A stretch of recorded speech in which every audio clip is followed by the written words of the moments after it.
What's up, everybody? This is Phil Freeman from Small Town Titans, bassist and lead singer, and this is Antihero Online. The winter has been brutal all over the country. How are you guys handling it up there in Pennsylvania? Oh, dude, it's been great up here. I'm one of those freaks that actually likes the cold, so I'm one of those guys that will go out in the morning to wake up and just have a pair of shorts on, take a couple of deep breaths in the middle of winter, go back inside, have a nice hot cup of coffee, and enjoy the rest of the day.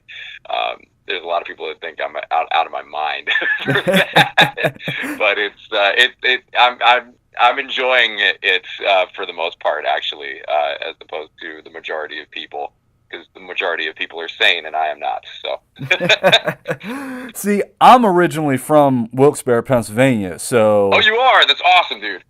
like we moved to North Carolina to get away from the cold, but it seems like it started to follow us the Yeah, south. yeah, it's following the entire country, it seems. So, yeah, it's very interesting. Just the other week, though, it was funny to see that all of the country was just blanketed in blue, and Florida's the only place that's just completely red. It was like, yeah, it was interesting to see that. So, Yeah, yeah, go figure. Who- who- It's always Florida that's the outlier in yeah. so many ways. I might have to move to Florida just to get away from all There the you go. cold. There you go. That's the reason why people go there for retirement. Yeah. Oh yeah. It's a little too soon to be talking about retirement for me. Truth. Yeah. Just recently, the band released a cover of "You're a Mean One, Mr. Grinch." Let's Yes. kind of talk about this. The video, it premiered on Loudwire. It got 20,000 plus views on YouTube. What was the hmm band's mentality when it came to covering such a kind of like Christmas classic like that? Yeah. Well, it came up in conversation with some of our business partners on a conference call that we should do a Christmas song, and we had covered this song at previous shows and had a lot of fun with it. So we thought to ourselves, well, why don't we go ahead and give this a shot the next time that we're going to the studio with this project that we have coming out, which is a series of videos and singles that we're coming out with throughout the next 12 months, and we're in the middle of one coming up here. But, we decided to drop the Grinch on Christmas, and it really picked up a lot of steam, a lot more than what we had anticipated. And our publicist did an amazing job of getting the word out there. It got the attention of Loudwire, obviously, and it also got the attention of Spotify as well. And we actually were able to get onto the Rock Christmas playlist, the official Rock Spotify Christmas playlist, because of Tom's efforts at tag publicity and the fact that Ali Hagendorf was able to grab that and put it on the list personally. It was pretty awesome to see that happen, and very, very thankful for all the efforts of everybody involved. And it's a big victory for our fans to see that happening. So it's cool. And with a cover like that, it probably brought a whole bunch of new attention to the band. Have you kind of noticed Absolutely. a lot of Yes. new people looking at the band? Yeah. Our numbers, though modest they may be at the moment, have gone up. I think what we did with that cover is the success that we've been seeing in just the past few weeks is a direct result of that being released. One of the biggest one being that we have now signed a booking deal with TKO for 2018. So that means being on the road way more and getting to do what we love to do, which is to play live and meet new people and make new friends and have a great time. And would you consider the band as one of those live on the road kind of gypsy lifestyle bands? We like to have a balance of both, honestly, because we were out on the road for a couple of legs between 2015 and 2016. And it is rough, especially if you're just getting started. And I would not trade that experience, though, for the world. I learned so much about myself, and we learned so much about each other as a band, and we survived it. And we just feel like if we ever go, I mean, we are going to be going back on the road again here very shortly, and it's going to be a very rewarding experience, having gone through the experiences that we did before.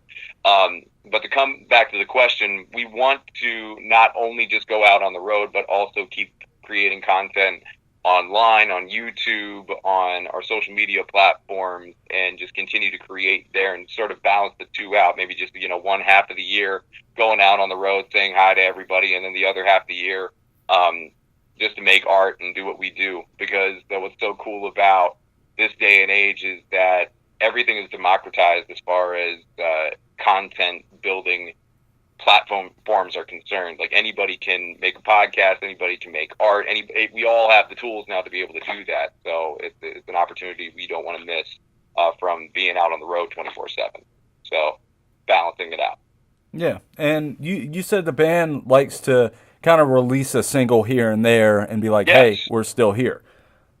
Yes, exactly. That's what we're doing at the moment. It's something that we decided to do at the beginning of 2017, was to, instead of come out with an album or another EP, we thought, why don't we go ahead and throwing out a few singles every couple of weeks a shot and see what happens.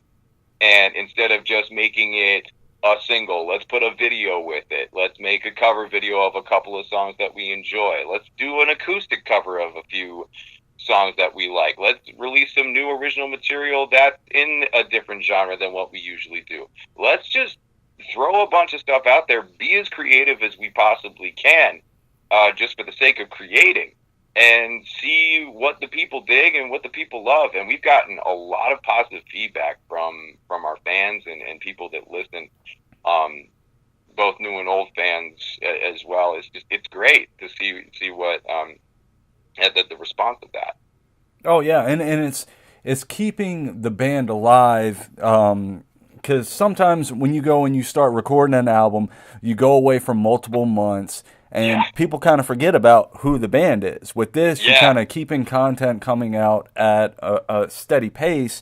You're keeping people's interest up, and you're drawing a whole lot of new attention to the band because you're putting visuals out as well. Precisely, yeah. We wanted to really get a great visual along with what we've been doing as far as our music is concerned. So we hired our good friends at Springwood Productions to do that for these series of videos. And given what's happened in the last few months with the response, we feel that this is something that might be happening on a regular basis for us, that this is not going to be the only time that we do this. We're probably going to be doing a series of releases like this again at some point. It seems that we had so much fun creating this stuff that I really it's conceivable to think that in the next few years we're going to be doing this over and over again in some way, shape, or form. Oh yeah, totally. And before you guys released the cover of Mr. Grinch, the band released Me, Myself, and Monster. Yes. The title says a lot, and I'm pretty sure there's some deeper connections there. What was the band's mentality when you guys went and started writing and recording the song? It started as a riff, and that Ben came up with, and we are very collaborative when it comes to the music. I'll either have a riff or a line, and then Ben will take that and expand upon that, and then I'll help arrange chords, and then Johnny will arrange some of the parts as far as the rhythm arrangements are concerned. And so when it started to gel, I started thinking of the theme that would go along with this song, and there were a lot of different versions of the song. However, the title Me, Myself, and Monster stuck, simply because of the whole stereotypical cliche of me, myself, and I, and having that being titles of certain movies and songs and all that stuff. I just thought maybe let's put a twist on this and say Me, Myself, and Monster instead. And upon further exploration as to possible themes for this song and reading more about logotherapy through Carl Jung and other clinical psychologists like Jordan Peterson and Viktor Frankl, and coupling it with darker aspects of my personality that I've observed in myself after the fact, it just kind of the words started materializing, and it was essentially a warning. The song kind of represents a warning to yourself and the other people around you that people like that I myself, as well as every other human being on the face of this planet, is multidimensional. We are not just, good people. We have just as much potential to be brutal, evil, and cruel as we do good, generous, and selfless. So it's important to understand and be conscious of that type of thing within yourself, so that way you can hold it at bay and control it. Because if you're not conscious of it and you don't understand it, that's when it's going to take control of you. So that's what that song's essentially about. That's what that theme runs around. So, and it's a ton of fun to play live. And you're quoted as kind of describing the song and saying, once you acknowledge your ability to become a monster, that's the path to becoming a better person. Yes, that's what I believe, essentially. Sorry, go ahead. Was that kind of the message that you wanted to portray through the song? Yes, and that, even in the pursuit of trying to figure things out, sometimes your greatest mistakes become your greatest lessons. So at that time when I was writing those lyrics, I was also in a very dark time as well. I had just, dealt with a lot of family, circumstances in my family and family illness that was just, creating a very dark picture around me. So I was very angry at the time and trying to figure things out and trying to behave the best that I possibly could. But there were certain aspects of myself that, was looking for an escape, and I would find myself in situations that I usually wouldn't want to find myself in because of that. So, and upon delving further into my personality and what I was doing at the time, and kind of, they always say hindsight is 20/20. It's just, that was an observation of where I was, and a warning almost to my future self not to be blind to that, Yeah. So it seems like the song had the perfect timing. You were in this dark place. It gave you an opportunity to kind of let some things out. And you said something that kind of blew my mind a little bit, is you studied psychology and you looked into your own psychology when you were writing this song. So it seems like all the elements came together at the right time. Yeah, it's sort of crazy how things happen like that. Where sometimes I've looked back on songs that I wrote years ago and had no idea what they were about or what they were trying to convey. And then after living life for about 10 years or so, and then looking back at what I wrote, it's almost prophetic in the way that, holy shit, like that I can relate to that now, and I had no idea what it was when I was writing it. It's sort of crazy how life experience and the subconscious works. So that being said, I feel that for the sake of the art, it's important for an artist to acknowledge the deeper levels of one's psychology in order to understand their art a little bit better. And it's a process, it's a journey, and it's crazy. And so with the way that the music industry is now, and with social media platforms, you got Spotify, you got YouTube, there's a lot of bands that are trying to cut through at the same time. And in some cases, the industry is being flooded with new talent, and it's hard for some bands to kind of cut through and get their names out there. Sure. What do you think the main thing that is helping the band kind of get their name out there and excel in front of all of these other people that are trying to make it in the same time? Sure, that's a good question. It depends on how you look at things. You can look on the internet, Spotify, these streaming services, as a detriment to the industry and to bands that are just trying to get started. On the other hand, it's something that could enable bands to reach levels that they would have never been able to do on their own. With services like CD Baby and TuneCore, now anyone can put out good art and good music, and you can find a small and dedicated fan base. You don't need to have millions upon millions of fans anymore to have a fulfilling life in music and to have it put food on the table.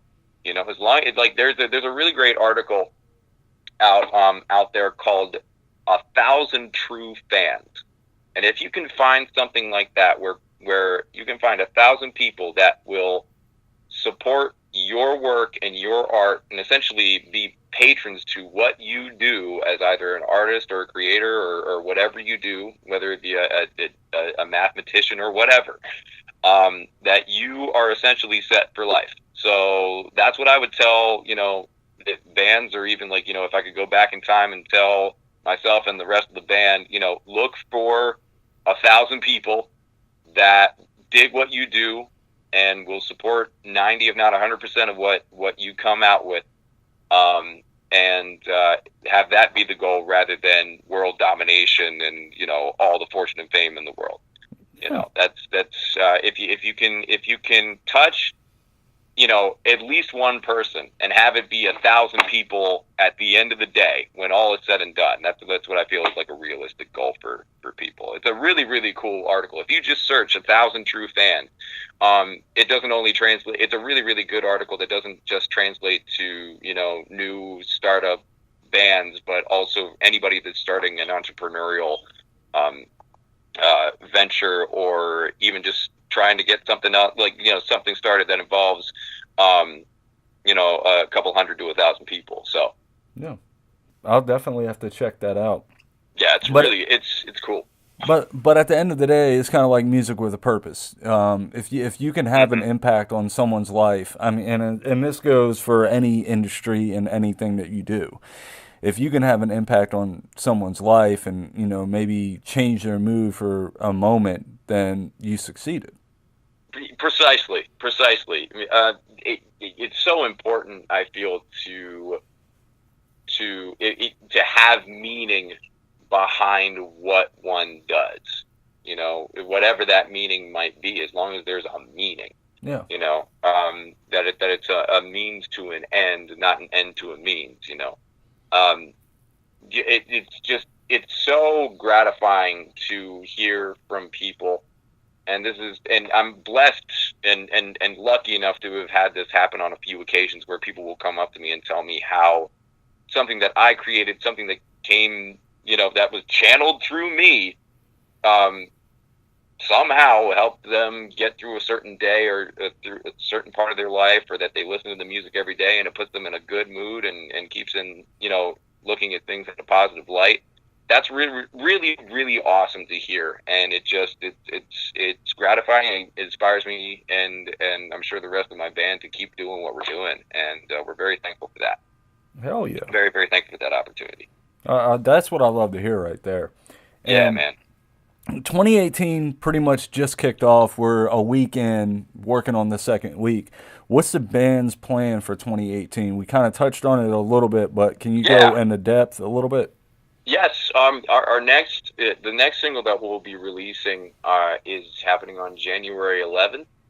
The song is called Dragonfly. It's in honor and memory of my mother, Lauren, and it's something that's very near and dear to my heart, and I look forward to sharing it with the world in this way. And also, we're going to be coming out with a few more songs, both original and a cover of a song that the entire band really, really loves and enjoys, not just performing, but listening to.